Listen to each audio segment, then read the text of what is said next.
11 सितंबर 2001 की वो घटना तो आपको याद होगी जब वर्ल्ड ट्रेड सेंटर पे हमला हुआ था। वर्ल्ड ट्रेड सेंटर पे हमला होने के बाद अमेरिकी सरकार पागल हो गई और वो ढूंढने लगी उन सारे गुनाहगारों को जिसने वर्ल्ड ट्रेड सेंटर को उड़ाया था। आपको याद होगा कि पूरी दुनिया सख्ते में आ गई और पता चला कि ये जो घटना को अंजाम दिया उसका सबसे बड़ा अपराधी है ओसामा बिन लादेन। क्या लगता है आपको ओसामा बिन लादेन के साथ क्या करती है अमेरिकी सरकार? यह सिर्फ अमेरिकी सरकार के प्रेस्टीज का ही सवाल नहीं था, उसके नागरिकों की सुरक्षा का भी सवाल था। और इसलिए अमेरिकी सरकार ने 2001 में अफगानिस्तान पे तालिबान पे हमला कर दिया और उसके बाद ओसामा बिन लादेन वहां से भाग निकला और उसको ढूंढा जाने लगा। यह इतना सरल काम नहीं था। अगर होता तो ओसामा बिन लादेन को उसी समय मार दिया जाता, लेकिन उसके एसोसिएट्स को पता लगाना उतना भी मुश्किल नहीं था। उनके एसोसिएट में अहमद नाम का एक आतंकवादी था। अगर उसका पता लग जाता तो ओसामा बिन लादेन के बारे में पता लगाना बहुत आसान होता और उसकी खोज की जाने लगी। और यह पता चला कि यह आतंकवादी पाकिस्तान और अफगानिस्तान के बॉर्डर पर जहां पे पश्तून लोग रहते हैं उस एरिया में एक गांव में छुपे हुए हैं। यह है ड्यूरन लाइन, आपको याद होगा। और ये बॉर्डर है जहां पे उन लोगों को ढूंढा जाना था। अगर हम एग्जैक्ट लोकेशन की बात करें तो यह है वो एग्जैक्ट लोकेशन जहां पे वो लोग छुपे होने की संभावना थी। और अमेरिकी सरकार को बहुत ही जिम्मेदार सोल्जर्स चाहिए थे जो जाकर के इस एसोसिएट के बारे में पता लगा सके। अमेरिकी सरकार ने बहुत मेहनत के बाद 4 लोगों को चुना और उनमें से एक जो सबसे इंपॉर्टेंट था उनका नाम था मार्कस लुट्रेल। मार्कस लुट्रेल को बनाया गया था लीडर। मार्कस लुट्रेल जो थे वो एक बहुत ही जिम्मेदार सिपाही होते थे और उन्होंने बहुत सारे कारनामे किए, बहुत सारे काम किए जिससे अमेरिकी सरकार को सफलता मिली अफगानिस्तान में। और यह जिम्मेदारी इनको दी गई अपने 3 एसोसिएट के साथ। ये निकल जाते हैं, धीरे धीरे ये पहुंचते हैं उस गांव के पास जहां पे आतंकवादी छुपा रहता है। इनको पता चल जाता है कि जो आतंकवादी हैं वो कम नहीं हैं, गांव में बहुत सारी संख्या में है और इसलिए इन्होंने हमला करने की बात नहीं सोची क्योंकि ये संख्या में कम थे। ये छुपे हुए थे और इंतजार कर रहे थे कि और फोर्स मंगाई जाए। ये स्टेशन पे बात करना चाहते थे, अपने कंट्रोल रूम पे बात करना चाहते थे, लेकिन वहां पे सिग्नल नहीं आ रहा था। ये सैटेलाइट फोन यूज नहीं कर सकते थे क्योंकि अगर ये सैटेलाइट फोन यूज करते तो ये पकड़े जाते। ये लोग छुपे हुए थे, इंतजार कर रहे थे कि सिग्नल आए और तभी एक घटना घटती है। वहां से बकरी चराने वाले कुछ अफगानिस्तान के लोग गुजरते हैं। बकरी चलाने वाले लोग जो गुजरते हैं उनका सामना इन सिपाहियों से हो जाता है। 3 लोग होते हैं, उनमें से एक 14 साल का लड़का होता है, एक जवान लड़का होता है और एक बूढ़ा फार्मर होता है जो बकरी चराने के लिए निकले हुए थे। अमेरिकी सोल्जर्स ने, मार्कस लुट्रेल ने जैसे ही देखा इनको, इन्होंने इन तीनों को पकड़ लिया। अब तीनों को पकड़ने के बाद इस बात पे मंथन शुरू हुआ कि इनके साथ क्या करना है। चारों लोग आपस में डिस्कशन करते हैं और नतीजे पर पहुंचने की कोशिश करते हैं कि इन तीनों के साथ क्या किया जाए। इनमें से एक सोल्जर कहता है क्यों ना हम कंट्रोल रूम से बात करें और वो जैसा आदेश देंगे वैसा हम करेंगे। लेकिन आपको पता है सैटेलाइट फोन वो नहीं चला सकते थे क्योंकि इससे उनके पकड़े जाने की संभावना थी, और इसलिए इन लोगों को अब कोई रास्ता नहीं निकला सिवाय ये कि डिसीजन वो चारों मिल के लें।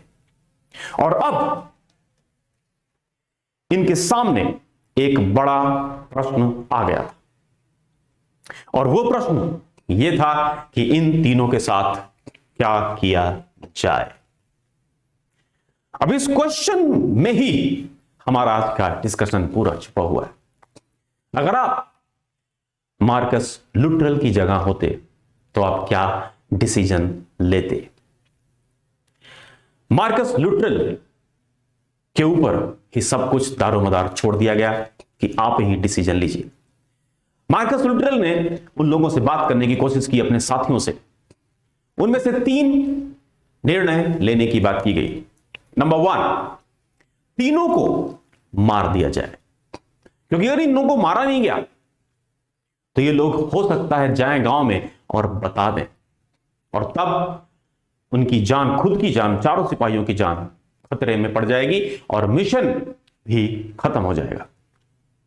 दूसरा था कि हम इन चारों का पीछा करते करते गांव में पहुंच जाएं और सामना करें, लेकिन इनको यह भी पता चल गया था कि गांव में जो आतंकवादी हैं उनकी संख्या बहुत ज्यादा है। और तीसरी संभावना यह थी कि इनको यहीं पर पकड़ के बांध दिया जाए, लेकिन यह नामुमकिन था क्योंकि उनके पास कोई रस्सी नहीं थी। और इसलिए लुट्रल के ऊपर छोड़ा गया कि आप बताइए क्या डिसीजन लिए। सबसे उत्तम डिसीजन जो सभी लोगों की राय थी, तीनों लोगों की राय, वो ये थी कि इन तीनों को मार दिया जाए ताकि हमारा मिशन सक्सेसफुल हो। मार्कस लुट्रल के सामने एक एथिकल डिलेमा का प्रश्न खड़ा हो जाता है, नैतिक दुविधा आ जाती है। मार्कस लुट्रल ये सोच नहीं पाते कि इन तीनों निर्दोषों को क्यों मार दिया जाए जबकि इनकी कोई गलती नहीं है। दूसरी तरफ उनको यह भी लग रहा था कि अगर इनको छोड़ा जाए तो ये उनकी खुद के मिशन के लिए, उनकी खुद की जान के लिए खतरा हो सकता है। मार्कस लुट्रल को कुछ भी समझ में नहीं आ रहा था। उन्होंने आंख बंद करी और अपनी अंतरात्मा से पूछा कि क्या किया जाए। अंतरात्मा में वो बाइबल के उन वर्सेस पे गए और उन्होंने अपनी अंतरात्मा से पूछा कि क्या किया जाए। और अंदर से आवाज आई कि आप किसी भी इनोसेंट को सिर्फ इस अंदेशे में कि वो आगे नुकसान पहुंचाएंगे उसके लिए मार नहीं सकते। और मार्कस लुट्रल ने जानते हुए कि उनकी जान पे खतरा आ सकता है, उन्होंने तीनों बकरी चराने वालों को छोड़ दिया। मार्कस लुट्रल को बहुत ही शांति मिलती है और उनको लगता है कि शायद उन्होंने बहुत बड़ा काम किया है, एथिकल काम किया है, बाइबल के हिसाब से काम किया है, और इसके लिए उनकी अंतरात्मा उनको बहुत बहुत धन्यवाद देगी। लेकिन अगले 1 से 1.5 घंटे के बाद इन चारों ने अपने आप को चारों तरफ से आतंकवादियों से घिरा हुआ पाया, और इन दोनों के बीच, आतंकवादियों के बीच और इनके बीच बैटल शुरू हो जाता है। इस बैटल की शुरुआत होते होते काफी समय जब बीत जाता है तो इनमें से एक, इनका साथी, सैटेलाइट फोन के जरिए कंट्रोल कमांड सेंटर पर सूचना भिजवाता है, और कमांड सेंटर पर सूचना पहुंचने के बाद वहां से बैकअप आना शुरू हो जाती है। और उस बैकअप के इंतजार में ये लोग लड़ाई कर रहे होते हैं, लेकिन मार्कस लुट्रल के तीनों साथी मारे जाते हैं। और मार्कस लुट्रल के खुद अपने पांव में गोली लग जाती है, पूरी तरीके से घायल होता है, कई गोलियां उसको लगी होती हैं। और जब वहां पे कंट्रोल रूम से बैकअप भेजा जाता है, हेलीकॉप्टर भेजा जाता है, तो उस हेलीकॉप्टर को इन आतंकवादियों ने उड़ा दिया। और इस हेलीकॉप्टर को जो उन्होंने उड़ा दिया, इसमें 16 सैनिक भी थे। वो 16 सैनिक सारे के सारे मारे गए, इस ब्लास्ट में उड़ गए। मार्कस लुटरल वह छुप जाता है पत्थर के पीछे। बहुत देर तक उनको आतंकवादी ढूंढते हैं। धीरे धीरे वहां से वो रेंगते हुए 5 किलोमीटर तक रेंगते हुए जाता है और एक पास के पश्तून गांव में पहुंचता है। उस पश्तून गांव में उसको एक इंसान मिलता है। वो इंसान उसको प्रोटेक्ट करता है, अपने घर में रखता है। पश्तूनियों की एक खास बात है कि वो कहते हैं कि अगर कोई भी इंसान एक इंसान कमजोर हो, घायल हो, तो उसकी वो मदद जरूर करते हैं। इन पश्तूनियों ने उनकी मदद की और ये है वो इंसान जिसने इसको बचाया। ये घटना सत्य पर आधारित है। 2005 में यह घटना घटी है।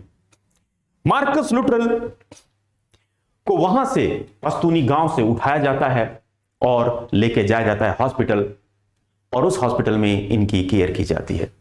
मार्कस लुटरल के सामने अब नैतिक दुविधा यह है कि उस समय जो उन्होंने निर्णय लिया, क्या वो सही था, जिसकी वजह से ना सिर्फ उनके 3 सैनिक, उनके 3 साथी, बल्कि 16 अमेरिकी सोल्जर्स मारे गए। पूरा मिशन तबाह हो गया।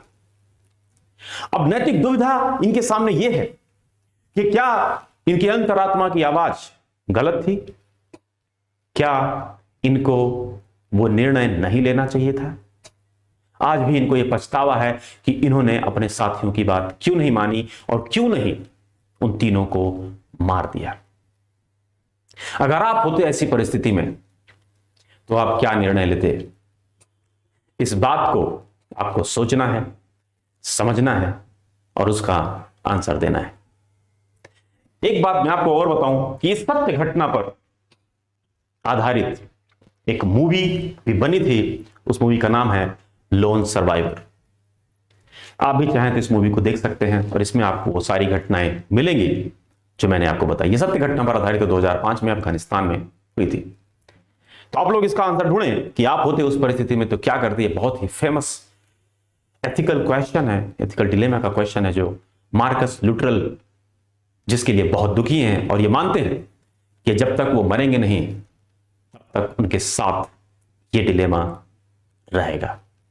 तो आज के लिए इतना ही। Thank you so much. See you very soon.